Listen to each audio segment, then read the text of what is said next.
Rio wakes up surrounded by clouds, standing before an angel. The angel begins by telling him that he has recently died, yet he won't be heading to the afterlife just yet. In short, Rio has become the latest victim of the infamous truck con. Now, it's up to Michael to send him off to a new world to begin a fresh life. According to Michael, Rio won't be given any special mission or grand objective in this new world. He's free to live as he pleases. When Rio expresses his desire for a peaceful and laid-back life, Michael has no objections. But before sending him off, Michael needs to give Rio a quick overview of the world he'll be reincarnated into. The world is called Phi, a magical land where about 20% of the population can use spells tied to their natural elemental affinity. In Rio's case, his strongest affinity is with a water element. Since Rio asked for a peaceful and laid-back life, Michael went ahead and prepared a cozy little house for him. As a starter kit, he included 2 tutorial books, a knife, and even placed a protective barrier around the house to keep monsters at bay. As part of his beginner's kit, Michael has provided Rio with an ice house stocked with enough food to last 2 months, ensuring he won't face hunger anytime soon. Additionally, Michael included a guidebook containing detailed information on every monster Rio might come across in the region. While this will be useful for dealing with the forest's creatures later, Rio's current focus is on testing out his newfound magical abilities. He steps outside and shouts the spell, "Water come forth," which instantly forms a sphere of water in his hand. Magic turns out to be much simpler than he imagined. Even more surprising, he can cast the same spell just by visualizing the water ball, so saying the incantation isn't actually required. Now that he's confirmed he can use magic, he heads straight to the bathhouse and begins filling the tub with water. However, he quickly notices a problem. He only knows how to produce water, and there's no way he's going to enjoy a bath that isn't hot. So, he goes outside and tries to build a fire to heat the water manually. The only issue is, he has no clue how to start a fire this way. After a while, he gives up and lies on his back in defeat. But as he stares up at the sun, an idea hits him. Rio grabs a basin, fills it with water, and begins focusing on it, trying to compress it while drawing out the heat. Slowly, ice starts to form. With a bit more effort and practice, he manages to shape the ice into a makeshift magnifying glass. Using it, he harnesses the sunlight to start a fire. With the fire finally going, he heats up his bath, which was filled with ice water. By the end of his first day, he's finally able to unwind and enjoy a proper soak. Now that he's mastered making ice, Rio realizes the opposite should also be possible. If he can remove heat to freeze water, he should be able to add heat to create warm water. This becomes his next goal, something he'll need to practice in the coming days. The following morning, as Rio eats breakfast, he starts to think. With only 2 months' supply of food from Michael, he knows he'll need to hunt soon to restock. But he doubts a mere knife will be enough to fend off the forest monsters, so he resolves to begin practicing his attack magic. His first attempt is launching a water ball at a tree, and it works exactly as he imagined. But a small splash of water won't do much in a real fight. He remembers a way to increase the water's force, so he gathers another ball, this time compressing the water into a focused point for more pressure. The idea is sound, but his control isn't strong enough yet. His water jet barely has more power than a toy water gun. Rio recalls something Michael mentioned before his reincarnation. Magic relies heavily on imagination. The clearer the image in his mind, the better the result, and he just needs to keep refining it through practice. After several days of non-stop training, Rio's water jets are starting to take shape and look decent. However, they're still far from powerful enough to take down a monster. Rio has also figured out how to produce hot water, allowing him to enjoy warm baths whenever he likes. However, he's still working on fine-tuning the temperature, as his control isn't quite perfect yet. The next morning, he decides to practice his ice magic once more. This time, he attempts to conjure ice directly from the air, though it's difficult and takes nearly 3 minutes to form. He finally succeeds in creating ice out of nothing. However, unlike water, he struggles to launch it with the same ease. Combat training hasn't been going too well so far. None of the spells Rio has come up with have had much impact. Still, he spends the next few hours pushing himself, practicing non-stop until he finally collapses from mana depletion. Figuring he's reached his limit for the day, he calls it quits. But the very next morning, as soon as his mana is fully restored, he jumps right back into training. This routine becomes Rio's daily life over the next few weeks. Thanks to all his hard work, he can now create ice instantly, making it a reliable offensive spell. With his new set of attack magic finally ready and his food supply starting to run out, Rio ventures into the forest for the first time to begin hunting. He quickly notices a set of animal tracks and decides to follow them, which leads him to a nearby river. While exploring the area, he comes across some quartz by the riverside, something he can use to start fires by striking it against the edge of his sword. He also takes the opportunity to collect some detox herbs, just in case he needs them later. But suddenly, a deep growl rumbles from behind him.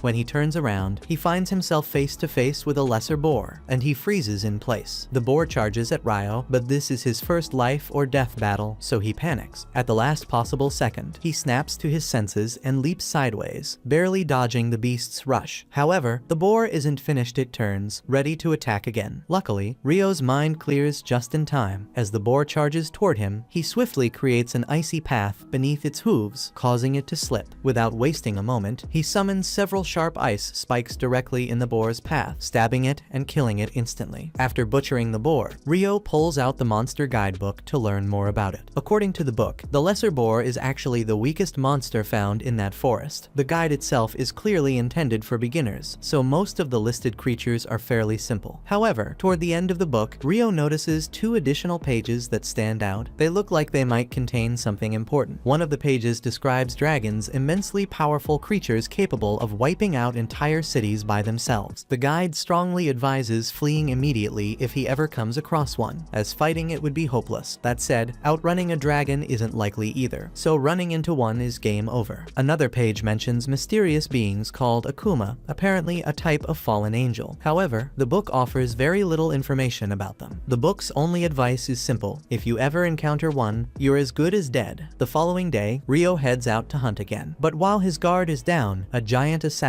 hawk swoops down from above and launches a surprise attack. The creature uses wind magic to slice through its prey with razor-sharp slashes. Ryo has no choice but to run, quickly summoning ice shields to block the incoming blades of wind. He knows hawks are extremely dangerous opponents and would rather avoid a fight, but escaping isn't an option. That means his only choice now is to stand his ground and fight back. He lifts his hand and launches a stream of water jets, but the hawk skillfully evades the attack and dives at him, using wind magic to strike. Ryo, however, reacts just in time, forming an ice shield that cuts the hawk across the eye and sends it crashing into the ground. Moments later, the hawk regains consciousness. Though it has permanently lost one eye, it takes to the skies to retreat. But before disappearing, it locks eyes with Ryo one last time, etching his face into memory, because now it's personal. Ryo lets out a sigh of relief, grateful to have made it out alive. Still, this is far from the peaceful life he had imagined for himself. During the chase with the hawk, he ran so deep into the forest that he ended up completely lost, wandering until well into the night. As he searches for a way back home, he unexpectedly stumbles upon a glowing lake. Right in the middle of it stands a Dullahan, and from the looks of it, the creature has already noticed him. Over time, Ryo hones his skills through relentless training, mastering the art of hunting and preserving food with little difficulty. His water magic has grown significantly more powerful. He can now conjure razor-sharp ice sheets and slam them down in an instant. Even his water jets have reached new heights, slicing effortlessly through solid stone. At this point, his combat prowess has become formidable. However, ice magic isn't the only thing Ryo has been practicing. Ever since his encounter with the Dullahan, he's ventured into the forest each night to battle it. Strangely, the monster guidebook never mentioned Dullahans. Either they aren't classified as monsters, or they're too advanced for a beginner's manual. Regardless, Ryo remains determined to face it. He rushes in with his ice staff and starts swinging, treating the encounter more like a training session than a real battle after all. The Dullahan completely outmatches him in both power and technique. Ryo does his best to defend himself, summoning ice shields to block the incoming blows, but despite his efforts, he's quickly overwhelmed and brought down within seconds. Though the Dullahan has never spoken a single word to him, Ryo can't shake the feeling that it's taken on the role of a mentor, trying to mold him into something stronger. Suddenly, the Dullahan lifts its sword and channels water magic to lengthen the blade. Ryo is taken aback to discover that it can use water magic too. After showing him how the technique works, the Dullahan hands the sword over to Ryo and calmly steps out onto the lake. One day, while Ryo is out hunting, he is ambushed by the same assassin hawk from their previous encounter. He doesn't remember it being black before. It must have evolved, pushing itself to grow stronger just for this moment of vengeance. The hawk swoops down at Ryo, unleashing a barrage of wind slashes. In response, Ryo quickly conjures 5 layers of ice walls for protection. But now that the hawk has evolved. Its wind attacks are far more powerful, strong enough to shatter all of Rio's defenses in an instant. And now a wave of anxiety begins to creep over him. Rio sprints across the field, throwing up ice walls to shield himself from incoming strikes. When he spots an opening, he fires back with a volley of ice spikes, but the hawk easily evades them, surging forward with a sudden burst of speed, and that's not the only surprise it has in store. The hawk lets out a piercing screech at a frequency that disrupts Rio's magic, causing his ice shields to vanish and leaving him nearly unprotected. But the hawk isn't finished, yet it hovers menacingly in front of him, and Rio senses that a major attack is coming, though he can't predict when. Moments later, Rio can feel electricity in the air as a bolt of lightning is shot straight at him, and an attack like that would have been fatal. But luckily, he was able to use a stick as a lightning rod and jump away to save himself. As Rio struggles to shake off the lingering shock, the hawk swoops down, aiming to deliver a fatal strike with its sharp claws. At the last moment, Rio summons his ice blade and deflects the attack.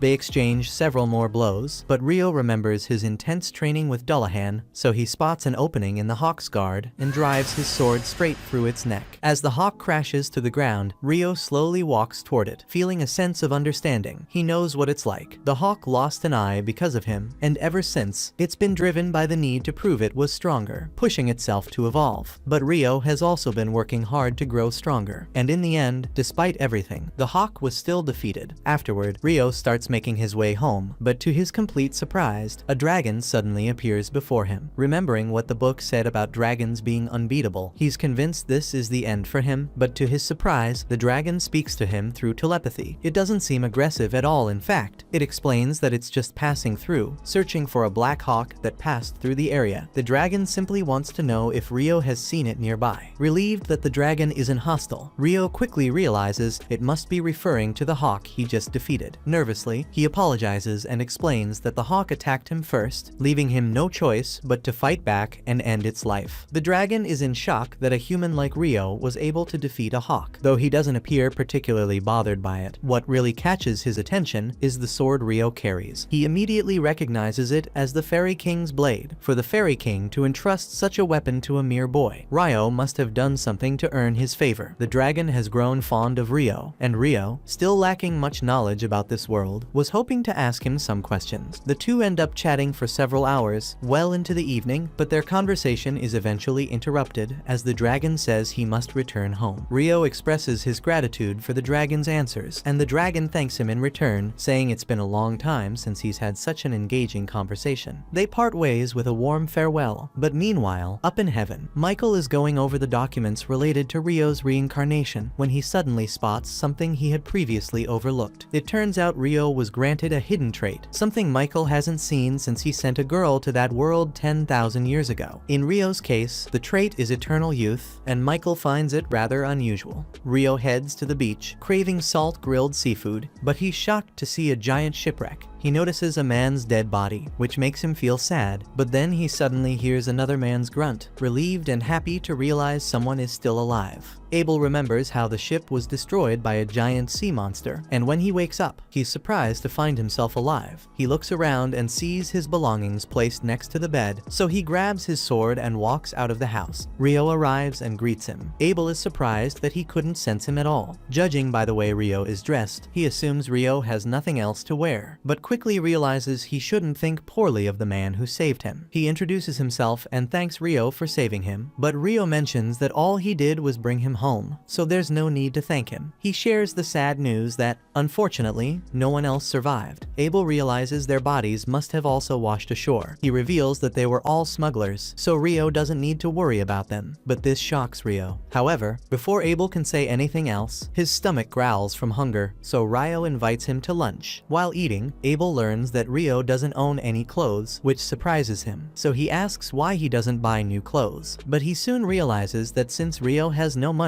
he can't procure necessities. He thinks he might have offended Rio, but he mentions that there aren't any towns around here, so he can't just buy new clothes. Abel realizes he must have gotten the food by hunting, which impresses him, and he wonders if Rio used the knife to hunt. But Rio reveals that it's only for self-defense and cleaning whatever he catches, because he uses water magic for hunting. hunting. Abel is impressed because even in the central provinces, only about half of the population can use magic, and he is part of the ones who can't. Rio remembers Michael told him that the percentage of the magic users is 20%, but Abel is unable to understand his mumbling. So Rio says it's nothing. So Abel asks Rio to take him to the coast since he wishes to confirm something. On the way, Abel asks Rio if he needs a staff since he is a magician, but Rio tells him that he doesn't have one, which shocks Abel, and he thinks Rio is too poor to afford it. He tells Rio that if they run into any trouble, he should let him take the front line. But Rio refuses. Abel insists that it's the least he can do, otherwise his reputation will get tarnished for always being the one getting saved, so Rio reluctantly allows him. As they reach the shore, they are shocked to see that the bodies are gone. Rio thinks either the monsters ate them or the water carried them back into the ocean. Abel reflects that if Rio hadn't saved him, he would have met the same fate, so he's grateful to be alive. Rio remarks that he must be very lucky, and Abel agrees. Abel then mentions that it feels odd for the man who saved his life to be calling him Mr. Although Rio believes Abel is older than him. Since he's requested it, he agrees to call him by his name. This makes Abel happy, as that's how all his friends address him. Rio is surprised that Abel considers him a friend, but as he's thinking about it, Abel informs him that he couldn't find what he was looking for. Rio then asks what he plans to do next. Abel says he needs to find his friends somehow, and the first step is to reach the town of Loon. Although Rio hasn't been there himself, he believes it lies to the north,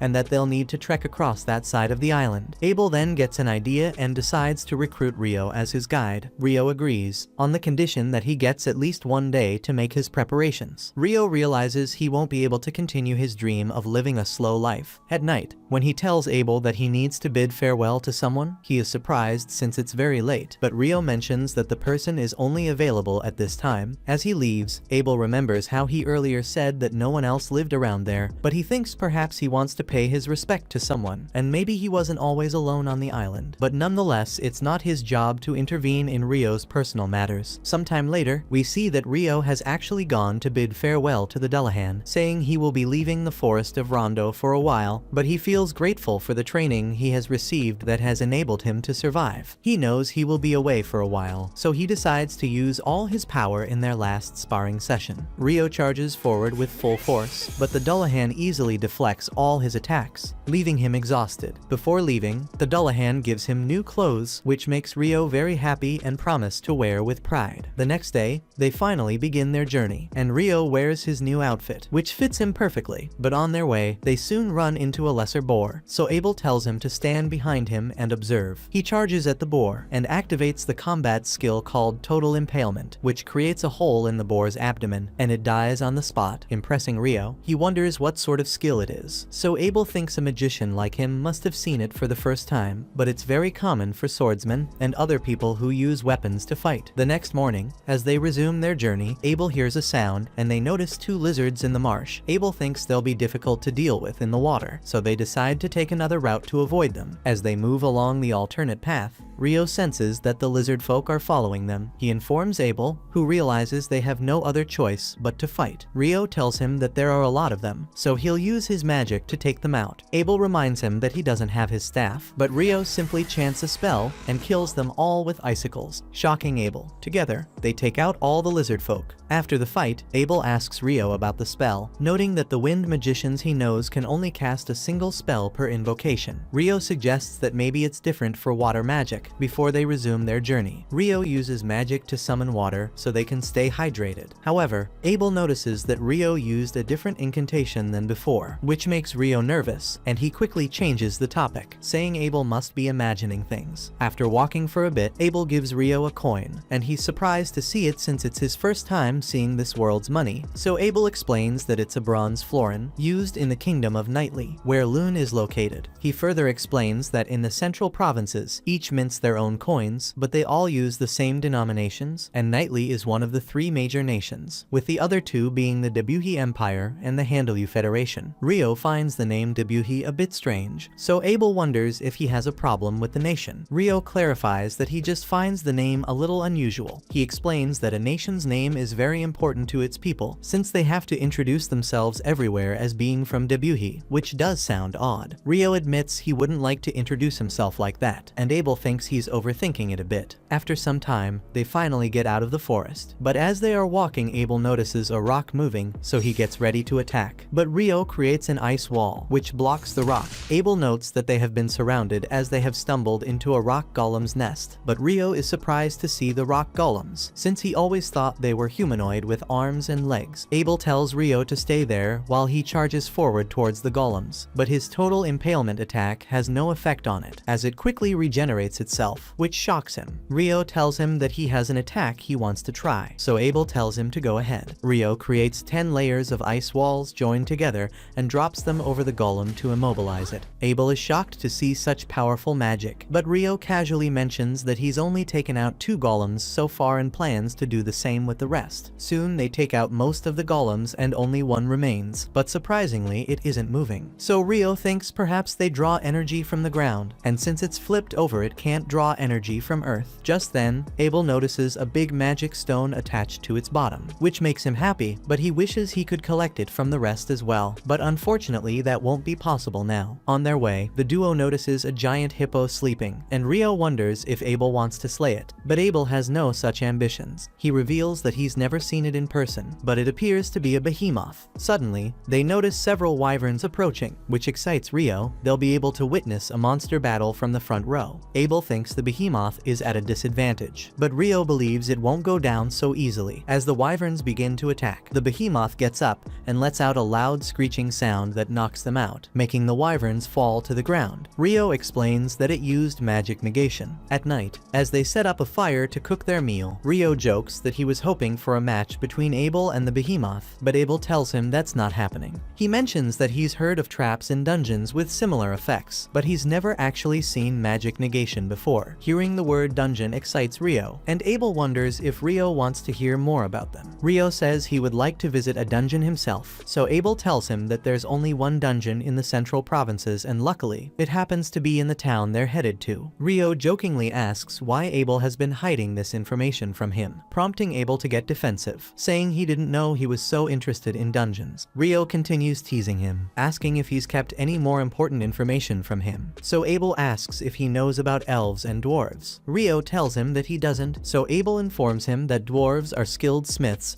and they are good at fighting. Also, Loon has a few of them. He further explains that Loon only has one elf, while the rest are settled in the woods, which they never leave. So Rio thinks it's just the way he has pictured, but Abel doesn't believe him since he has never been outside that island. The next day, Rio continues to lead the way and reveals that across the mountain, they'll find a human settlement. Abel wonders how he got this information, so Rio recalls how the dragon told him everything. He tells Abel that it's better if he doesn't know, and he calls his source of knowledge beyond humankind. As they walk, they suddenly sense something approaching from behind. In that moment, a giant griffon appears, leaving Abel in shock, who is frozen in fear. But Rio quickly takes some meat from his sack and throws it into the air, and the griffon grabs it and flies away. They're both relieved to have survived. Abel notes that he was completely stunned, while Rio admits they might not have made it if they had tried to fight it. Abel thinks they aren't built to fight such monsters, and he notes there aren't many reports of anyone running into behemoths or griffons for centuries, so he thinks something is wrong with this place. Rio finds it a bit rude, and he thinks maybe humans aren't looking hard enough, so Abel thinks perhaps these frozen mountains have been keeping them out of human territory. As they're walking, Rio suddenly remembers that the wyverns that attacked the behemoth came from the direction they're now traveling. Soon, they spot some wyverns feeding on their prey, and Abel notes that they can't fight them. It usually takes around 20 experienced adventurers to take down just one, and even then, there are often casualties. Rio thinks that even if they try to avoid them, they'll likely encounter more along the way, and they won't be able to avoid fighting forever. Rio wonders if it would be easier to fight the wyverns while they're on the ground, and Abel agrees, thinking he can use his sword more effectively that way. So Rio steps forward to engage them. He summons several ice spikes to stab the wyverns, and Abel follows up with his total impalement technique. However, the wyvern's screams attract more of their kind. Rio uses an ice attack from above to bring them down, and Abel quickly finishes them off. After the battle, they collect the magic stones. Abel admits he can't believe how easy it was. While while Rio wonders if Abel was hoping for a life and death battle just to get his heart racing. Just then, another flock of wyverns is on the way. They both prepare to fight, knowing they have no choice but to defeat them in order to keep moving. After successfully taking them all down, they reach the top of the mountain and are overjoyed to see a human settlement on the other side. After defeating so many wyverns, Rio feels confident, and he believes he wouldn't mind if they came across more of them. But Abel finds this ridiculous because he thinks it would be best if they never ran into those dangerous creatures again. Abel admits that it was surprising how they managed to collect so many magic stones from the wyverns, but he suddenly stops talking as he realizes that they have traveled quite far north. Though Abel is completely clueless about where exactly they've ended up, Rio nervously hopes that they haven't accidentally entered the Debuhi Empire, but Abel quickly reassures that this isn't the case, since the Empire is farther north. Rio is relieved, which makes Abel curious about why he seems to hate that place so much. Rio tells him that he has nothing personal against the Empire, but he simply dislikes the name, which Abel finds rather odd. Just then, Rio notices a road cutting through the landscape, and Abel observes that it's running east to west, so he looks around carefully and recognizes the area. Rio finds him lost in thought and asks if everything is alright, so Abel explains that if they follow the road west, they will soon reach the town of Kylatti. This news excites Rio because he really looks forward to sleeping in a proper bed, but Abel thought Rio wanted to fight even more wyverns. Rio quickly explains that those are two completely different things. Abel mentions that the food in the town of Kylatti is delicious and insists Rio should definitely try it. This makes Rio even more excited to visit this new town. A while later, they arrive in Kylatti and head to a nearby tavern. While they're sitting there, Abel suggests that Rio should register with the Adventurers Guild, but Rio has no idea what that means. Abel explains that guild registration will serve as his identification, allowing him to enter different towns and countries without paying any entry fees. Abel says that when they arrived in the city, he acted as Rio's guarantor and paid a silver coin as the entry fee, but Rio jokingly asks if it was part of a sneaky plan to make him a servant. Abel keeps trying to convince Rio to join the guild, explaining that they can sell magic stones and monster materials there for a good price. Otherwise, Rio would have to become an alchemist to use those things, which would be a huge hassle. Rio is surprised that they have alchemy in this world, but he's shocked even further when the waiter brings his plate of curry rice to their table. He thinks to himself that, in most Isekai stories, the protagonist has to travel a lot in order to find curry, but somehow it already exists in this world. Abel asks Rio what he's mumbling about, so Rio says it's nothing and takes the first bite, but it's so tasty that he can't stop himself from devouring it in seconds. Rio orders another plate and asks Abel if they have curry like this in Loon. Abel confirms that they do. He is glad that Rio enjoyed it, and he admits that it was quite tasty. Even the next day, as they leave the town, Rio continues to praise the curry they had the last night, and he asks Abel to spill the beans about the best desserts in town. Abel is caught off guard and doesn't know how to answer, so he just says he'll think about it. They continue their journey, and after spending a few days walking, they finally see the town of Loon from a distance. As they reach the city gates, the guard recognizes Abel and says everyone was worried since he'd been missing for months. Abel explains that he managed to safely return thanks to Rio. The guard excitedly shakes Rio's hand, grateful that he saved his friend. Abel then pays the entry fee, once again acting as his guarantor. The guard then asks if they will be heading straight to the guild, and mentions that Abel's friends are currently out of town, but once they return, they will be shocked to see him. Once inside the city, Abel suggests they head straight to the guild to register Rio as an adventurer. Since Abel can help him rank up, Rio is curious and asks what that means. Abel explains that new adventurers usually start at rank F, but with the endorsement of a B rank or higher, they can start at rank E or even D. Rio quickly realizes that this means Abel must be above B rank, which makes him feel proud. While Abel gets shy and quickly changes the subject, Abel goes on to explain that higher ranks allow access to better quests, which also means better rewards. He recommends ranking up, though he adds that Rio probably won't need to worry about money anyway, since they will earn a lot by selling the wyvern magic stones. Rio wonders if the magic stones are really that valuable, and Abel explains that they're actually quite rare. Selling them all at once could even crash the market, but he trusts the guild will know how to handle it. They finally arrive at the guild, where the receptionist, Nina, is shocked to see Abel that is still alive. Soon, all the adventurers gather around him, and Rio realizes that Abel is actually pretty popular. Rio thinks he should give them some space and steps outside the guild to enjoy the fresh air. Just then, an elf girl walks past him and notices Rio wearing the Fairy King's outfit. She mentions he must have impressed the Fairy King quite a lot. Rio is unable to answer answer properly, so she says she's in a hurry and perhaps they will meet again sometime and walks off. A short while later, Abel takes Rio back inside the guild, where he tells everyone that he survived only because of Rio, who will soon be registering as an adventurer. Abel hopes they will all look after him. Rio is happy to be the center of attention as the others praise him for saving Abel. Moving on, we see Rio's registration process, and Abel says he wishes to recommend him for D rank, but Nina is shocked, since this is the first time anyone from his party is recommending an adventurer. Abel says Rio is very talented, but Nina tells him that she has no problem with it, though according to the rules, they must present some kind of physical proof of strength. Abel says that he was hoping to speak to the guild master about it, so Nina goes to inform the guild master about their request while they wait in the meeting room. When Nina shares the good news, the guild master rushes over, eager to see Abel with his own eyes. He had been very worried about him. He then notices Rio and introduces himself as Huma Glass, the guild master of Loon. He thanks Rio, making him feel a bit awkward, and Rio simply says he was just in the right place at the right time. Abel tells Hugh that he wants to endorse Rio for a rank up, so Hugh asks about the required proof. Abel confidently assures him that Rio is actually stronger than he is. Abel shows him the magic stones, and Hugh realizes that their green color means they belong to wind elementals. Based on their size and vivid glow, he suspects they might be from wyverns, which Abel confirms. Hugh is shocked, finding it hard to believe they managed to collect so many, since fighting that many wyverns would normally require an entire army. He worries that if such monsters were to attack the city, it could be completely destroyed, but Abel reassures him there's no need for concern, as they encountered the creatures far to the south of the Malefic Mountains. Rio is surprised to hear the name, so Abel tells him that earlier, after they found the road to Kylatti, he realized where they were. Hugh reveals that it is said no one has made it through those mountains alive, and even experienced adventurers don't go there unless they have a very compelling reason. Hugh can't believe they defeated all those wyverns by themselves, but now that he has seen the physical proof of Rio's abilities, he has no objections to the rank up request. Suddenly, Abel's party, the Crimson Sword, arrives at the guild. Abel goes to catch up with his old friends, while Rio heads off to finish the rest of the registration process. As Rio enters the guild master's offices, he starts to wonder if he truly deserves the D rank. Hugh explains that while Abel is very gifted, even he can't take down a wyvern alone, so if Rio helped defeat several, he must be exceptionally talented. As Hugh pats Rio on the back to congratulate him, he's surprised by how strong Rio's body feels for a mage. Just then, Nina arrives with the paperwork and properly introduces herself before starting Rio's registration. She begins the short interview by asking his name and confirming that he's a mage. Then she asks about his magic element, and he tells her it's water. When she asks where he lives, Rio explains that he just arrived in the city. Nina lets him know that for the first 300 days after joining the guild, he's allowed to stay in the guild's lodgings. Nina asks if he's ever been in a dungeon before, and he admits he hasn't, so she tells him about a monthly introductory dungeoneering course, which offers a full guide for new adventurers and tips on what to watch out for. When Nina asks if he's interested, Rio excitedly says yes. She lets him know the next course starts in 2 days and says she'll sign him up. Nina tells him to be at the meeting room on the 3rd floor at 9 o'clock that day. When Rio looks surprised, Nina adds that there's a clock in town to help him keep track of the time. With that, Nina wraps up the paperwork, but Rio gets confused when she says it's time to start the actual registration. She asks Rio to place his hand on a crystal, and the device instantly creates his guild card, which she then hands to him. Nina congratulates him on officially becoming a registered adventurer. As they leave, Hugh feels relaxed because he was really worried about Abel, since things looked quite grim in his absence. He thinks he would never want to experience that again, which makes him thank Rio even more because he saved them all. He remembers he hasn't informed someone about Abel's return, so he immediately grabs his communication device to make a call. Meanwhile, Abel takes Rio on a walk, and when Rio asks where they're going, Abel tells him they're off to get his rewards for helping him get back to the town. Abel mentions he wants to buy Rio some new clothes and a staff. Rio thanks him, but admits he doesn't understand why Abel keeps mentioning a staff. Abel explains it's because he is a magician, but Rio tells him he can cast magic without one, and he can also use his sword in close combat. Abel is shocked to hear that and asks about the sword, so Rio shows it to him. However, Abel thinks it looks more like a knife than a proper sword. He worries that he might have hurt Rio's feelings, but Rio doesn't mind at all. Instead, he asks for Abel's help since there are still many things he doesn't know about this world. Rio soon learns that a day here is 24 hours, a week has 7 days, and a month has 30 days, basically the same as on Earth. He's surprised to learn that clothing is also measured in centimeters. It feels like too much of a coincidence. And Rio starts to wonder if there might be some kind of connection. Maybe someone else was teleported to this world before him. That would explain why so many things are the same as his home planet. Abel then invites him to his party where Rio is the guest of honor, and he introduces Rio to everyone as his savior. The next morning, Nina walks with him and asks if he had fun last night. Rio says he did, but admits he's just a little exhausted. They soon arrive at the guild dorms, and as they enter the room, they see a guy doing push-ups. When he notices Nina, he gets flustered. She tells them that Rio will be their new roommate, and the two introduce themselves as Nils and Ito. After reminding Rio about his class, Nina leaves. Nils comments on how beautiful she is, while Ito says they should stop being so formal with each other. Just then, Nina returns with another newcomer who will also be joining them as a roommate. Ito thinks the new guy looks pretty young, and Ammon confirms he's just 16. Sadly, after losing his parents, becoming an adventurer was his only option to make a living. Nina tells Rio that Ammon will also be taking the basic dungeon course with him, so they should go together, which they both agree to. Meanwhile, Abel's friend Lynn can't believe that a mage could create a thick ice shield. She thinks they're usually too thin and can be shattered by something as simple as an air slash. She also insists that using it midair to attack an enemy is completely impossible, but Abel tells her that Rio did exactly that. Lynn explains that magic can typically only be conjured close to the caster, so none of it makes sense to her. Still, the priestess says that if Abel is saying all this, then it must be true. However, Lynn fears that if Rio were to ever turn against them, it would be a big issue, or if he joins the kingdom as an enemy. Abel assures them that it won't ever happen. When they ask how he can be so sure, he explains it's because Rio hates the kingdom's name. The next day, Rio is taking dungeon class. The instructor announces that they've finished their introductory lessons on dungeon exploration. That afternoon, they will venture into the first floor of a real dungeon. Ammon appears quite nervous about this prospect, so Rio advises him not to put too much pressure on himself, otherwise he will exhaust his energy before they even begin their dungeon exploration. When the instructor asks if anyone has questions, Rio raises his hand and asks if there's a way to instantly travel to a dungeon layer you've already cleared. The question impresses the instructor, though he explains that only certain dungeons in the southern provinces have that feature. He adds that such dungeons don't exist in Lune, as far as he knows, since he's only heard about them through rumors. Ammon is impressed by Rio's knowledge and thinks it's no wonder he reached D rank, but Rio quickly changes the subject, saying he just heard it from someone else. In the afternoon, as the newbie adventurers prepare, they learn that the city is essentially built around the dungeon. They're told that every few years, the number of monsters inside increases drastically in an event known as the Great Tidal Bore. The instructor adds that during this time, some monsters can reach the surface, which is why they has double-layered walls for protection. Rio realizes that the outer wall is meant to protect the city from outside threats, while the inner wall defends against monsters from the dungeon. Ammon, already feeling nervous, thinks it sounds like a disaster waiting to happen, but the instructor reassures them that it only happens once every few years and insists there's nothing to worry about for now. As they enter the dungeon, Rio notices that Ammon still looks tense, so he tries to reassure him by saying they're all in this together, so there's nothing to worry about. The instructor tells them that there are no dangerous monsters on the first floor, so they're free to explore the starting area. As they walk a bit further, they spot something and stop. Rio tells Ammon that he'll hold it in place with his ice magic, and Ammon should take the chance to attack. They soon come across a soldier ant, and Rio remembers from the beginner's guide that the easiest way to kill it is by striking the base of its neck. He then fires 8 ice lances to pin the ant down and urges Ammon to go and finish it. Ammon rushes forward and, standing near the ant's neck, delivers a powerful strike that cuts it off, which makes him feel very confident in his abilities. He thanks Rio. In response, Rio tells him to collect the magic stone as a trophy from their first expedition. Ammon asks if that's allowed, and Rio explains that as adventurers, it's only natural to collect magic stones. They earn their living from the dungeon. After all, when they finally dig out the stone, both of them feel proud and happy with their success. That night, they return to the guild to celebrate their first dungeon visit and their first kill. Nils says he wishes they could have some alcohol, but Ito explains that the guild doesn't serve it, and they're not allowed to bring any from outside either. He thinks it's probably meant to discourage adventurers from drinking. Nils argues that the rules are too strict since they're just celebrating their achievement. Ito changes the subject, saying he's impressed they managed to defeat a soldier ant on their very first dungeon excursion. Ammon thinks they only succeeded because Rio pinned the ant down, giving him the chance to strike. But Rio praises Ammon's skill with the sword and tells him not to downplay his abilities. Nils is happy they managed to get the magic stone, while Ito asks what their plans are for tomorrow. Ammon says he wants to visit the dungeon again but doesn't feel confident going alone, so he's unsure about it. Rio offers to go with him and suggests they try reaching the 3rd floor, which Ammon eagerly agrees to. Rio finds it odd that an ant showed up on the 1st floor, and Nils mentions that normally only bats are found there. Ito tells them that there have been reports of ants appearing on the 1st and 2nd floors over the past few months, which makes Rio wonder why they were there. Suddenly, Abel approaches from behind and joins the conversation, explaining that the ants can dig tunnels all the way up to the 1st floor. Rio thinks veteran adventurers shouldn't sneak up on rookies, especially since his friends look clearly startled, but Abel says he was just sharing some expert knowledge to help them feel more relaxed. Abel tells Rio's roommates that while Rio is strong, he has some personality issues, so they should look after him. Rio feels he shouldn't be bothering them like this. When they realize Abel is from the Crimson Sword, Nils quickly jumps up, proudly saying he's an F-rank swordsman, and that Abel is his hero. He asks if they can shake hands, and Abel happily agrees, filling Nils with joy. Abel then advises them not to push themselves too hard, reminding them that survival is every adventurer's top priority. Nils promises to remember that, but Rio can't help but wonder why Abel showed up so late at the guild hall. Abel explains that their last quest was tougher than expected and took longer to complete. He says they just got back, but then his party members show up and are surprised to see him there since they were supposed to report to the guild master. Abel makes an excuse, saying he's just doing his duty by guiding the newbies, but his friend Warren picks him up and throws him over his shoulder. Abel calls out to Rio for help, but Rio says reporting the mission is important, and as the party leader, Abel should do his part. Abel doesn't like that response and jokingly calls Rio a traitor. Before leaving, Lynn walks up to Rio and silently stares at him for a few seconds without saying a word. A few minutes later, Rio's friends talk about how impressed they are by the Crimson Sword party. As they praise Abel, Rio doesn't understand why they're so interested in him. Meanwhile, as Abel is being taken to the guild master, Rigia tells Lynn not to stare at people, thinking about how she was watching Rio, but Lynn replies that anyone would be curious after hearing Abel praise him. Abel then tells them not to worry, they'll soon see Rio's power for themselves. The others just think he's trying to act cool. The next morning, Ammon is excited to head back to the dungeon, but Rio reminds him to take it slow. There's no need to rush. Once inside, they quickly encounter monsters. Rio fires ice lances at them, while Ammon, feeling more confident, reacts quickly when a wolf lunges at him, slicing through its body with ease. Another wolf tries to sneak up on Ammon, but Rio hits it with more ice lances, giving Ammon the chance to finish it off. With each fight, Ammon grows more confident in his abilities. After they finish off all the wolves, Rio tells Ammon that his swordsmanship reminds him of Abel. Then he recalls that Ammon once mentioned his teacher was a former adventurer from his village. Ammon explains that his teacher's name is Kiro, and he trained at a well-known school in the capital. Rio says he believes Ammon has the potential to become a great swordsman like Abel. Ammon, in turn, is impressed that Rio, despite being a mage, seems so knowledgeable about swordsmanship. Rio explains that he used to train with a mentor, but since his style is original, he doesn't know if he's skilled in it. Rio asks Ammon if he's ready to continue exploring. Ammon says yes, but Rio thinks he should rest a bit longer since his fighting style still seems quite exhausting. He suggests that Ammon start running regularly to build up his stamina, and recalls how Abel used to train first thing in the morning. Rio adds that even the most talented fighters have to practice hard, which motivates Ammon to push himself even more. The next day, Rio heads to the library, hoping to learn more about alchemy. The receptionist hands him a few introductory books. One is a beginner's guide, and the other is a recipe book filled with useful information. After finishing the reading, Rio thinks he'll need his own copies if he wants to take alchemy seriously, though he wonders how much they might cost. Suddenly, the entire town goes dark as an eclipse covers the sky, but something feels off, like the whole world has shifted. Rio senses someone behind him and quickly summons multiple layers of ice walls, just in time to block a fire attack from an unknown enemy. As the dust settles, Rio sees a demon girl. The demon seems surprised that a human got caught up in this, though she casually adds that it doesn't matter. She's going to kill him soon anyway. From the power behind her attack, Rio realizes she's an Akuma. He knows he should run, but he isn't sure if escaping is even possible in a situation like this. The Akuma girl forms a massive ball of fire, and Rio quickly summons multiple ice walls again. However, he notices they aren't holding up as well as before. She blasts a hole through the wall and fires a wind bullet at him, but Rio manages to dodge, avoiding a direct hit to the heart. She's surprised he was able to block her hellfire, and even more shocked when he dispels her wind lance. Then she notices the robe he's wearing and realizes it came from the Fairy King. Annoyed, she decides she'll have to get her hands hands dirty and fight him up close. The Akuma charges in to finish him off, but Rio isn't ready to give up. He draws his sword and begins blocking her strikes with determination. She mocks him for being too slow, so he follows up with ice attacks, but she dodges them with ease. Rio quickly realizes she's using wind magic to move at such high speed. She suddenly jumps into the air and launches a powerful attack, but Rio manages to block it just in time with his sword. Rio thinks that as long as he stays on the defensive, she won't be able to land a hit. He also feels that her strikes are nothing compared to the harsh training he endured with the Dullahan. The Akuma notices he's wielding the Fairy King's sword too, and starts to question what he really is. She begins forming a fire attack, but Rio dispels it with an ice lance before she can launch it. Shocked by his speed, she wonders how he's casting so quickly and calls him a monster with incredible abilities. She realizes how dangerous he is and charges at him with full force, but Rio dispels all her attacks and pushes her back before launching massive ice spikes in her direction. In response, she uses raw power to create 2 concrete walls from the ground, blocking all of his attacks effectively. Just as the Akuma girl thinks she's completely safe, Rio launches a surprise attack from above, injuring her shoulder and cheek. He rushes in to press the advantage, but quickly realizes she's already healed from the damage. While he's momentarily distracted, she sends him flying into a nearby building. The Akuma girl believes she's won the fight, but suddenly, water droplets begin to fall from the sky. As soon as they touch her, they start burning her skin, and she screams in pain. Enraged, she unleashes a massive wave of bloodlust. But fortunately for Rio, the eclipse ends just in time. She introduces herself as Leonor, but Rio already knows she's an Akuma. She's surprised he's aware of her kind's existence, which means she should have killed him, but she knows it's impossible to defeat him within the time limit. Leonor tells him she enjoyed the fight and looks forward to seeing him again, but Rio doesn't feel the same. Still, Leonor insists they'll meet again because of how strong he is. Even if she can't return, he might encounter others like her. This leaves Rio intrigued, realizing there are more Akumas in the world. Before leaving, she warns him not to get himself killed because now his life belongs to her. Leonor also hopes to be stronger the next time they meet, then suddenly vanishes from sight. Rio feels glad to be alive and believes it's all because of this robe. Otherwise, there would be a hole on his shoulder. He decides his next step is to buy those books, so he heads off to withdraw some money from his account. After withdrawing money from his account, Rio feels happy, realizing he's quite rich from selling those wyvern stones to the guild. He thinks he won't have to worry about making a living anymore, but when he returns to their room, he finds no one there waiting for him. He decides to head to the bookstore to buy the alchemy books, but on the way, he suddenly spots some adventurers bullying his friends in the street. Rio hears the leader telling Rio's group they should always be ready for an attack, since monsters don't give warnings. But before he can finish his point, Rio knocks the bullies out with precise ice magic. Their leader, Dan, gets angry and tries to punch Rio, but Rio easily dodges and hits him with the handle of his sword, hitting him so hard he ends up vomiting. Then Rio gives his friends magic potions to help them heal quickly. Still, he notes that they must be exhausted and suggests they all go to the hot springs to recover. Later at the hot spring, Ito heals his shoulder injury using healing magic. Ito is surprised that Rio was hurt despite being so strong in battle. Ammon asks what Rio was fighting earlier, but Rio avoids the question, saying he'll tell them another time when he's ready. The next day, Rio's friends head to the dungeon, and together they manage to defeat several monsters. But Ammon gets wounded fighting the goblins, so Ito uses lesser heal to cure his wounds. Ammon thanks him, and Nils thinks it was a close call because they narrowly survived. So Ito adds that goblin archers shouldn't be on the 5th floor. Nils suggests they should call it a day and head back to the surface while splitting their winnings 3-way as usual, which surprises Ammon that they are already leaving. Nils says they shouldn't push their luck any further. His motto is that survival is their top priority, which makes Ito wonder if he got that from Abel. Nils argues that it's only logical to prioritize their lives, and everyone agrees. Ammon then thinks that if Rio had come with them, things would have been much easier. But Ito points out that a party is usually made up of members with similar skill levels, and they're no match for him. Outside the dungeon, Rio thinks he needs to improve his skills and turn his weaknesses into strengths. He has no other choice. He also recalls Leonor's incredible speed during their fight and suspects she used wind magic to close the distance, which makes him a bit jealous. Still, he reminds himself there's no point chasing what he can't have. Instead, he should focus on what he can do. He wonders if there is a way to move quickly using water magic, and the first spell that comes to his mind is Water Jet. He remembers that he has used it underwater to surface before, but so far he hasn't used it on land, so he decides to test it. Rio creates a thick layer of ice on the ground ground and tries to imagine ice coming from all points in his back to propel him forward. He creates a total of 256 water jets behind him, but he isn't successful, leaving him disappointed. However, he reassures himself that it's a work in progress, and the next time he will try with over 1,000 water jets. He decides to visit the library to read more on akumas and alchemy. Meanwhile, Lynn reads through the forbidden spellbooks but can't find any information on the spells Abel said Rio could use. She thinks it's impossible to create a thick ice wall in mid-air or ice spears strong enough to pierce a wyvern's defenses. The only explanation she can think of is that they're original spells, but in her mind, only the Empire's Inferno magician is capable of creating something like that. Syrah arrives and is surprised to see Lynn there. Lynn says she was looking for something but unfortunately didn't find it. Curious, Lynn asks if she was away on a quest. Syrah replies that she went on a mission to the royal capital and tells Lynn she should go now. The envoy is waiting for her. Meanwhile, Nils struggles to talk to Nina. She comments that they came back rather quickly, so Ito explains about the archer goblins on the 5th floor. When Nina sees the magic stones, she realizes they're telling the truth and quickly rushes off to inform the guild master. She thanks them for sharing such important information. Nina informs Hugh about the recent discovery, and he notes that those monsters aren't supposed to appear until after the 10th floor, so it's a serious warning sign. He asks if there are any B-rank parties currently in town. Nina tells him that both the Crimson Sword and the White Brigade are around. Hugh asks if the brigade's main force, led by Phelps, is present. She confirms they returned from an excursion 2 days ago, so they should be in town. Hugh then tells her to summon both groups. He'll meet them in his office. A short while later, Abel hears that the White Brigade is coming too, and he's not happy about it since he doesn't know how to deal with them. But Rihia points out that he's known them for a while now, so he should understand them well enough. Lynn thinks Abel is always whining, and tells him he should learn from Warren. When they arrive at Hugh's office, they see the White Brigade is already there, and Phelps greets Abel. Abel returns the greeting with his usual response. Hugh thanks everyone and assumes Nina has already filled them in, but he repeats the key point: goblin archers have been spotted on the dungeon's 5th floor. Abel asks how reliable the information is, and Hugh says it's 100% confirmed. The adventurers who saw it brought back the magic stones as proof. Phelps then asks what they're expected to do, and Hugh explains that he wants them to enter the dungeon and check for any signs of a dungeon stampede, which refers to the explosive growth in monster population. Hugh explains that it's been 10 years since the last one, so they're likely due for another soon. Rihia believes the appearance of goblin archers on the 5th floor could be an early warning sign. Hugh then adds that they'll be paid 100 gold coins up front and 200 more upon completion. Abel asks if their only job is to confirm whether it's really happening. Hugh explains that if it is, they must immediately return to the surface so the dungeon entrance can be abandoned and double walls set up in a joint effort between the guild and the regional knights. He adds that he's already informed the local lord about the quest and shared the defense plans. Abel thinks that's a lot of preparation. Abel figures that Hugh must truly believe the dungeon stampede has already begun if he's making such detailed plans. Hugh agrees, saying it's better to be over-prepared. If it's really happening, they'll need every available force. He tells them to be ready, as they'll head out tomorrow morning. He's already issued a notice closing the dungeon to other adventurers. Finally, Hugh asks if they're willing to accept the quest, and both parties eagerly accept the challenge. The next morning, at the guild dorms, Rio gets ready to head out, and the others wonder where he's going so early. Rio says he's heard the Northside Library is very advanced, so he plans to study alchemy, and secretly hopes to find more information about akumas. Ito mentions that only D-rank adventurers are allowed there, but Rio is already prepared for that. Ammon then wonders if the rumors are true about the library having forbidden texts. However, Ito points out that Rio needs to be B-rank to gain access, which leaves him a bit disappointed, but Nils encourages him, saying he'll qualify soon enough. The others also start getting ready to head to the dungeon and wish Rio luck before he leaves. A little while later, Rio arrives at the library. He thinks the southern one was bigger, but he likes the atmosphere here. Suddenly, he spots the elf girl he met in the city a few days ago. Meanwhile, both parties arrive at the dungeon entrance. Abel notices that the White Brigade has only half as many members, so Phelps explains they only brought C-rank adventurers or higher. When the guild master asks if they're ready to open the gate, Abel stops him. He has a bad feeling. He then tells Lynn to use her wind magic to scan the 1st floor. Lynn uses her magic to scan the area and sees over 100 monsters just on the 1st floor. They realize the dungeon stampede has already begun. Hugh immediately orders his men to alert the knights and close the city gates, as the monsters will be coming out any second now. At the guild, Nils, Ito, Rio and Ammon notice that the dungeon is closed for the day and wonder if it's connected to yesterday's issue. Just then, a messenger arrives and announces that the dungeon stampede has begun. According to emergency protocol, all adventurers must head to the walls to help stop the monsters. Meanwhile, Rio meets the elf girl, who introduces herself as Syrah. She asks what brought him there, and Rio says he wants to study alchemy, which she finds fascinating. He explains that he hopes to create a golem, which impresses her even more since it's a very difficult task. Unfortunately, Syrah doesn't know of any books specifically about golemcraft, but she says there are some that could help him learn the basics. Syrah tells Rio to follow her and asks if he likes reading. He says he loves it but hasn't been around books in a long time. Syrah jokes that he makes it sound like it's been decades. Rio then asks if she's an elf, which she confirms, adding that she's also an adventurer in a B-rank party called Wind, though she's the only member. That reminds Rio of what Abel said about there being only one elf in town. Syrah mentions that it's unusual for an elf to live in a human settlement, but she's glad she did because it led her to meet him. She then takes Rio to the section where he might find books on golemcraft. Meanwhile, the city gates close as they try to seal off all access to the dungeon. Realizing the monsters are coming, everyone takes their positions. Suddenly, the dungeon door breaks as a horde goblins go outside. Hugh quickly orders everyone to launch long-range attacks to weaken them before they get too close. They manage to hold off the goblins just long enough for Margrave Loon's knights to arrive, which gives everyone some relief. Hugh is glad he met with Commander Neville yesterday, but even so, the number of goblins is far greater than during the last stampede 10 years ago. Hugh grows more worried as the goblins keep coming out of the dungeon, slowly wearing down the adventurers and knights. Phelps tells his team to brace for a long battle, especially since they're only facing goblins so far. Abel and his team are fully prepared. He tells Lynn to conserve her mana, but also says that if she has any powerful spell that could help turn the tide, she shouldn't hesitate to use it. They soon run out of arrows, but fortunately, other adventurers arrive with more from all the weapon stores in town. Nils tells Abel he has a message from the guild master. A bigger threat is likely on the way, and he wants the Crimson Sword to be ready to handle it. Ammon helps distribute the arrows, while Ito focuses on healing the injured adventurers. After they finally defeat most of the goblins, Hugh tells everyone it's time to descend from the wall, and they follow his order, ready to go on the offensive. Lynn uses her wind magic to help them land safely, while a girl named Shenna creates a clay wall to block off the goblins. Abel and Phelps leap over the wall and swiftly take down the goblins, showing off their superior skills. They soon come across a huge goblin and realize it's the Goblin General. Phelps thinks the battle will be over once they defeat it, but Abel notices there are 3 generals, which means the Goblin King must be nearby. Abel quickly comes up with a strategy. He and Phelps will each take on 1 goblin, while Rihia and Shenna handle the 3rd. They need to be quick so they can finish before the Goblin King shows up. They bravely face the challenge, but just as they're fighting the generals, Abel suddenly senses something and shouts for everyone to duck. A powerful air slash strikes them, and Abel realizes the Goblin King was willing to sacrifice his own generals to kill them. Watching the battle, Hugh thinks that only Abel's magic sword and Phelps's spear can defeat the king, but even with those weapons, they seem to be struggling against such a formidable opponent with so much raw power. As Phelps gets pushed back, he thinks things don't look good for them, but Abel suddenly steps in front of him and charges at the Goblin King using his perfect shadow technique. He then activates his total impalement technique and stabs the king in the chest. However, even after being pierced by the sword, the Goblin King doesn't go down, shocking everyone. Abel remarks that he didn't expect it to be that easy. Abel calls out to Lynn, and she unleashes her magic spell, Bullet Rain, which finally takes down the Goblin King. Everyone is relieved they succeeded. Phelps realizes Lynn had been preparing her ultimate move the entire time, and Abel explains that it's a powerful spell, but it requires a long incantation. Meanwhile, deeper inside the dungeon, something even more terrifying is sealed behind a door. As Rio returns to the guild, he notices the hall filled with adventurers all celebrating something, so he wonders what that's about. Meanwhile, Hugh wishes he could also drink and relax because he still has lots of paperwork to handle. He notes that on top of everything, the researchers from the royal capital will be arriving soon to conduct research on the recent incident, and although the dungeon will be closed for a month, he believes the aftermath of the attack will be much worse. A while later, Rio meets his friends, who explain the situation to him. He finally understands why they're drinking alcohol, even though it's normally not allowed in the guild. Nils excitedly tells Rio about Abel's expert swordsmanship and how he defeated the Goblin King thrusting his sword while signaling Lynn to unleash her ultimate spell. Ito adds that it was actually Bullet Rain, and it's supposed to be one of the most powerful wind spells there are. So Ito Rito also joins the discussion by saying that only Abel was able to dodge it, but he wonders how he did that. Just then, Abel arrives, and he tells them that he used the sword skill Perfect Shadow, which is a technique for dodging any kind of ranged attack, including magic. Nils praises Abel for his heroic performance earlier, but Abel insists Nils was also great in his supporting role. Rio finds the name Perfect Shadow rather strange, and Abel had already expected him to say something like that. Their conversation is cut short by the sudden arrival of Lynn and Rihia. The girls tease Abel, saying they already expected him to be with Rio since he seems to be his favorite person, though Rio suspects they might be a bit jealous. Lynn asks Rio if he can really create ice walls in midair. He confirms he can, up to about 40 meters above the ground, which surprises her. Rio reassures her that it's not easy, it took a lot of practice. Lynn remarks that most people can't do it and asks if it's an original spell. Rio is unsure, so she rephrases, explaining that most magic is cast by reciting existing incantations. Rio explains that incantations are a matter of personal preference and vary from person to person, but Lynn still doesn't quite understand. Nils then reminds Rio the food will be gone if they keep talking, so Rio excuses himself. Abel explains that, according to Rio, incantations are used mainly for show,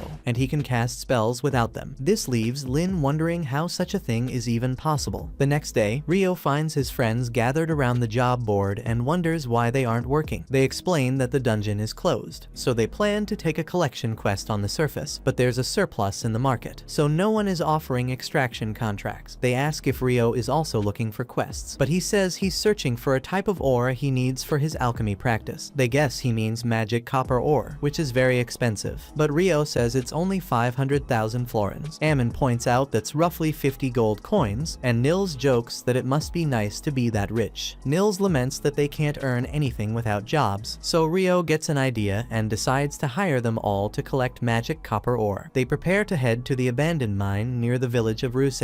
About half a day's walk away, Rio offers each of them 4 gold coins, regardless of how much they collect, and an additional 25 gold coins for every piece of magic copper ore they find. His only condition is that they avoid unnecessary danger and return safely. Nils asks if Rio is really sure about this, but Rio points out that 37 gold coins is still less than what he'd pay for the ore in town. However, since it's not a guild job, they won't receive any credit for it. They all happily accept the mission, and Rio returns to his room only to hear some commotion outside. He looks outside and is surprised to see some soldiers bullying a girl, and even more surprised that the one trying to protect her is none other than Dan, the same person Rio had taught a lesson to not long ago. As the knights try to take the girl away, Dan pulls her back and pushes them away. One soldier prepares to strike him, but surprisingly loses his balance and falls. Dan himself seems unsure of what just happened. The knight tries to attack again, but the same thing happens. He ends up on the ground once more. They wonder what's happening. Just then, Phelps suddenly arrives and demands to know what the knights are doing. They tell him not to interfere since he's just an adventurer, but he replies that he's also a nobleman, introducing himself as the heir to House Heinlein, realizing he's the son of the former commander of the Royal Knights. The soldiers are frightened and quickly flee. Phelps praises Dan for his bravery and tells him to take the girl to her friends. He then turns to Rio and asks if he's the one Abel has been praising so highly, introducing himself as the captain of the White Brigade. Phelps says Abel had told him about Rio, but after seeing his magic firsthand, he's certain Rio is truly talented. Rio feels nervous, so Phelps remarks that the knight must have simply slipped, trying not to reveal Rio's powers since he likely wants to keep them hidden. Phelps adds that during their recent mission, Abel was certain it would have been much easier to handle the great tidal bore if Rio had been there. They are then interrupted by Phelps' companion, who reminds him they're running late. Before leaving, Phelps thanks Rio again for dealing with the knights. As they walk away, Rio notes how strong they are, but wonders why the son of a Marquess is working as an adventurer. Later that night, while Rio is enjoying his dinner, Abel interrupts him and asks why he's sitting alone. Rio jokes that he won't pay Abel's bill and that Abel should be treating him instead since he's the senior, but Abel knows how much money Rio has and refuses. When the chef asks what they'd like, Abel orders the daily special. Rio then asks why Abel is alone, teasing that he must be planning to visit the red light district later, catching Abel off guard. When Abel gets defensive, Rio asks if he has a special girl and if it's Lynn, but Abel says she likes Warren, then realizes he said more than he should. Rio remarks it's an unusual pair, but admits love comes in all shapes and sizes. He then asks if Abel is interested in Rihia, but Abel quickly denies it. Rio teases him for reacting like a middle schooler, a term Abel doesn't understand. When Rio again again asks why he's alone. Abel decides to take him along. They head to the market, where Abel tells Rio that one of the investigators sent to Loon is an old acquaintance of his. The investigator is guarded by royal knights, but a few of them are corrupt and have slipped away tonight. Abel's task is to track them down before they cause any trouble. Rio suddenly stops Abel, pointing out some hooded adventurers he doesn't recognize from Abel's welcome party. Abel assumes they're here for dungeon exploration, but Rio reminds him the dungeon is closed. They follow the men into an alley where a hooded man tries to launch a sneak attack on Rio. He blocks it easily and quickly takes them all down with a couple of ice blocks from above. Rio finds them disappointing, expecting more of a challenge. While Abel notices an alchemy box, Rio gets excited, but Abel tells him it's for investigation. Abel learns that the men are actually C-rank adventurers from Jaclair, the capital of Handaliu, and wonders what they were doing there. He decides to hand them over to the city guards. Rio jokes that this is a rare accomplishment for him, but Abel says it's nothing new. Rio then asks if bragging about his adventures to everyone at the party counts as one, prompting Abel to ask how he even knows about that. Meanwhile, as Phelps is walking, the knights from earlier try to attack him in revenge. However, they are intercepted by Shenna, who incinerates them with her fire magic, leaving no trace behind, leaving Phelps impressed. Later, a group of men arrives in town and meets with Hugh, who isn't pleased when they ask him to reopen the dungeon for their investigation and to provide adventurers for their protection. One of the men, Clive Staples, explains that His Majesty has appointed Earl Harold Lawrence, the Minister of Domestic Affairs, as the new head of their research expedition, giving them full authority over the team while they're in the field. However, Hugh reminds them that some requests simply aren't realistic. Clive again emphasizes what it means to have complete authority, but Hugh thinks they've forgotten the meaning of unreasonable. Their leader apologizes for the food situation and says he'll arrange for supplies to be brought in from neighboring towns, but Clive insists the dungeon must be reopened. Hugh pauses for a moment, then agrees, on the condition that if anything happens to his town or its adventurers, the guild will not be held responsible. He firmly adds that if they can't accept that, the dungeon will remain closed. The man agrees. Earl remarks that they can hire adventurers at a good rate, but Hugh tells him it depends on the adventurers themselves. Before they begin the dungeon exploration, Hugh warns them that there are no records of the dungeon's condition after a great tidal bore, so they should proceed with caution. Meanwhile, Rio visits the place where Abel's party stays and thinks their cafeteria must be nice. Before he can go in, a girl approaches and asks about the guild, saying she needs to deliver an important letter there. Rio plans to eat first, but the girl insists. A little later, Rio takes her inside, and she hands the letter to Abel, saying it's from Professor Hilarion. Abel reads it and finds that the professor wants him to support the court magicians in their dungeon investigation. Rio asks if the dungeon isn't closed, so Abel explains about the investigation party, a worried look on his face. When Rio asks if something is bothering him, Abel tells him about an A-rank party that never returned, and it wasn't just any A-rank party. Their leader was said to be a superhuman on the verge of S-rank. This means they have no idea what happens inside the dungeon after a great tidal bore. Rio thinks the smart choice would be to stay safe, then excuses himself to have his meal. While the girl thanks him for guiding her, Rihia asks her name, and she introduces herself as Natalie Schwarzkopf. Lynn recognizes her family as the famous water magicians, but Natalie says she's not that impressive. Lynn then asks if Natalie has heard of a spell that can conjure an ice wall some distance from the caster, but Natalie hasn't heard of it either. Abel wonders why Lynn is so obsessed with Rio's abilities, but Lynn protests, saying any magician would be interested in learning a spell like that. Just then, Natalie interrupts to ask if magic like that actually exists, so they tell her that Rio is capable of doing it. On that note, Abel tells them that if they ever fought Rio, not even the four of them together could defeat him, so they might as well give up. Besides, Rio isn't the type to kill anyone. He also advises Natalie that if she ever needs help and they're not available, she can ask Rio, who can usually be found in the guild's room number 10 or in the library. The next morning, Abel meets the team of investigators, while Hilarion explains that this magic device is used to trace mana left in the environment. Anything it detects will be reported to the analysis team in the tent. Abel shows great interest. Hilarion asks if he's begun to like alchemy, but Abel says it's actually his friend who's interested in the subject. This surprises the old man, as he never imagined Abel to be the type who had friends. On the other hand, Rio's friends return with the ore he had requested, so he rewards them generously, making them really happy. Ito notes that the dungeon is surprisingly opened once again, but Rio adds that it's only for D-rank and above adventurers. Meanwhile, Abel's team keeps moving deeper. After 3 days, they reach the 7th floor without encountering any monsters. Hilarion explains that the analysis team on the surface is reviewing continuing their readings, but they haven't found anything unusual yet. Abel thinks they'll need to go deeper. Just then, he notices the researchers from the Royal Central University are in some hurry, so Rio remarks that they're assuming the monsters from the Great Tidal came from below the 38th level. The next day, Hugh explains that E and F rank parties can't enter the dungeon, but they can take on alternate work by transporting food from other towns, which will require security. He adds that the White Brigade is already involved, but they could use more volunteers. Rio then asks about the color of the stones collected during the Great Tidal Bore, and Hugh tells him they were pale, which surprises him. Meanwhile, the exploration team discovers a strange door in the dungeon. One of the investigators mentions that it might be connected to another place. Clive is thrilled that his team was the first to find this gate, so he orders everyone to set up the equipment and begin examining it immediately. They quickly get everything in place, but as soon as the magic tool touches the dark gate, everyone vanishes from there. In the very next moment, they all find themselves surrounded by a dark abyss. Abel quickly calls out to his comrades, asking if they're alright, and they confirm. He then walks over to Harold and asks him what's going on. Harold replies, saying they've been relocated. At the same time, Clive and his team have been transported somewhere else in the dark abyss as well. Considering their situation, Clive immediately orders the other adventurers to quit standing around and start examining their surroundings at once. They need to stay very cautious because they never know what might appear. While the others are checking the area, one of the adventurers approaches Clive and asks him to explain what just happened. Clive answers that he can't say for sure, but it's most likely they were teleported to this strange place. That's why gathering information about their surroundings is so important right now. Clive believes the gate is most likely responsible for this. Their previous theory claimed that the monsters from the Great Tidal Bore came from below the 38th layer of the dungeon. But with the way things are unfolding now, that theory has clearly been proven wrong. He believes there's a strong chance that the gate itself was the true source of it all. However, as Clive thinks about it for a moment, he realizes this might actually turn out to be a good thing. Discovering the real root of the Tidal Bore would be an excellent finding, especially because it directly contradicts the current prevailing theory. Clive smirks as he realizes that if he can make any vital discoveries during this investigation, it might be enough to get him promoted to department head. Just then, one of the adventurers calls out to Clive, pointing behind him and saying he hears something coming from that direction.